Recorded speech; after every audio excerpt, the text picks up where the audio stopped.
नमस्कार मु जगदीश आपणक पई नेइकी आछि आज सकाळर केतोटी गुरुत्वपूर्ण खबर सेतिपई भिडियोटी को शेष पर्यंत देखिबाकू मोर अनुरोध चलंतु आज सकाळर खबर उपरे नजर पकाइबा। आजिर प्रथम खबर अगस्ट 31 तारिख रे हेबो स्पेशल ओटीईटी परीक्षा। स्पेशल ओटीईटी नै बोर्ड पक्षर सूचना जारी होइथिबा बेले दुईटी सिटिंग रे हेबो स्पेशल ओटीईटी परीक्षा। सकाळ 9 टा 11:30 जाय पेपर 1 ओटीईटी परीक्षा हेबाकू थिया बेले दिन 2 टा 4:30 जाय पेपर 2 ओटीईटी परीक्षा हेबो। चलित वर्ष अर्थात अगस्ट 22 रु वेबसाइट रे उपलब्ध हेबो एडमिट कार्ड। प्रश्न लीक जोगु पूर्व परीक्षा बातिल होइथिबा बेले एबे नुआ तालिका घोषणा होइछि। चलंतु नजर पकाइबा परवर्ती खबर। राज्य रे कमिबो वर्षा बढ़िबो गरम। आसंता 3 दिन पर्यंत राज्य में वर्षार प्रभाव कमिबा नै पूर्वानुमान करिछि पाणीपाग विज्ञान केन्द्र। एहा सह दिन तापमात्रा रे प्राय 2 डिग्री सेल्सियस पर्यंत बढ़ी पारे बोली आकलन करिछि पाणीपाग केन्द्र। गत 24 घंटा रे राज्य रे हालुकारु मध्यम धरणर वर्षा रेकर्ड होइथिबा बेले सुंदरगढ़ जिल्लार हिमगिरी ठारे सर्वाधिक वर्षा 34 मिलीमीटर रेकर्ड होइछि। संपूर्ण राज्य रे 616.1 मिलीमीटर वर्षा रेकर्ड होइथिबा बेले जहाकी स्वाभाविक वृष्टि ठारू प्राय 10% रु अधिक रहिछि। जदियो राज्य में विशेष वर्षा होबार संभावना नहीं तथापि उत्तर अभ्यंतरीण ओडिशा सह उपकूल ओडिशा रे किछि स्थान रे हालुका वर्षा सह बिजुली घड़घड़ी और 30 रु 40 किलोमीटर प्रति घंटा बेगर झटका पवन बही पारे। आगामी 4 और 5 जुलाई बेलकू राज्य आहरी वर्षार प्रभाव कमिबो नै आकलन करिछि पाणीपाग विज्ञान केन्द्र। सेहीपरि आसंता 6 तारिख रे राज्य किछि स्थान रे हालुका वर्षा होई पारे बोली पाणीपाग विज्ञान केन्द्र पक्षरु सूचना दिया जाइछि। चलंतु नजर पके परवर्ती खबर उपरे। अगस्ट 9 तारिख रे राखी पूर्णिमा रे मिलिबो सुभद्रा योजनार तृतीय किस्ती। सूचना देले ओडिशार उपमुख्यमंत्री प्रभाती परिडा।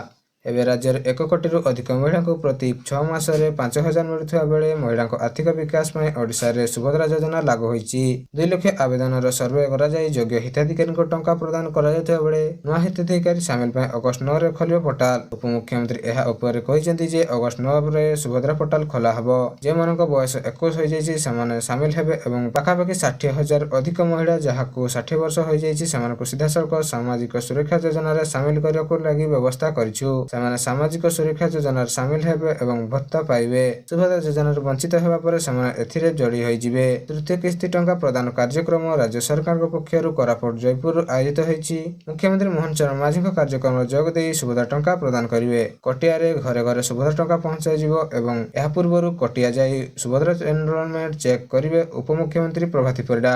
चलंतु नजर पकाइबा परवर्ती खबर उपरे। सरिला कैबिनेट बैठक। 4 विभागर 5टी प्रस्ताव को कैबिनेट अनुमोदन।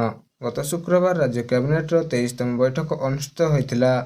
मुख्यमंत्री मोहन चरण माझी अध्यक्षतार होइतिबा लोकसभा भवन स्थित सम्मेलन कक्ष रे अनुष्ठित बैठक रे मोट 4टी विभागर 5टी प्रस्ताव को अनुमोदन मिलिछि।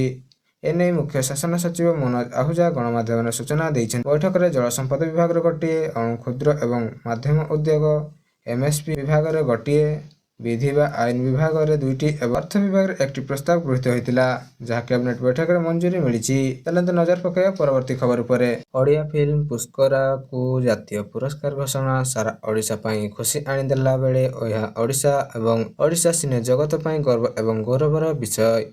ओडिशा फिल्म पुरस्कार को जातीय पुरस्कार पर श्रेष्ठ विवेचित होगा परे सिनेमा अभिनेता एवं प्रशासन प्रोडक्शन हाउस को शुभेच्छार सुଅ छुटिछि। ओडिशा फिल्म पुरस्कार जातीय स्तर रे ओडिशा गर्व पई आनिथिबा बेले अभिनंदन जणाइछन्ति मुख्यमंत्री मोहन चरण माझी। एक्स रे पोस्ट करी शुभेच्छा जणाइबा सह से लिखिछन्ति 71तम जातीय चलचित्र पुरस्कार पर श्रेष्ठ ओडिया चलचित्र भाबरे पुरस्कार को पुरस्कृत कहिछि। पुरस्कार निर्माता निर्देशक और कलाकार तथा एहा सहित जड़ित समस्त व्यक्ति विशेषण को हार्दिक अभिनंदन एवं शुभेच्छा जनाउछि। ओडिशा चलचित्र जगत रे एहिपरि आहुरी अनेक मौलिक और उत्तम चलचित्र सहित आगको बढ़ुछि बोली कामना करूछि एवं 71तम जातीय चलचित्र पुरस्कार पई श्रेष्ठ ओडिया चलचित्र भाबरे पुरस्कार को पुरस्कृत होइछि। पुरस्कार निर्माता निर्देशक कलाकार तथा एहा सह जड़ित समस्त व्यक्ति विशेष को हार्दिक अभिनंदन और शुभेच्छा। ओडिशा चलचित्र जगत रे एमिति आहुरी अनेक मौलिक और उत्तम चलचित्र सहित आगको बढ़ियाको हेबो। 2023 रे घोषणा होइतो जातीय चलचित्र पुरस्कार 71तम जातीय चलचित्र पुरस्कार घोषणा होइछि।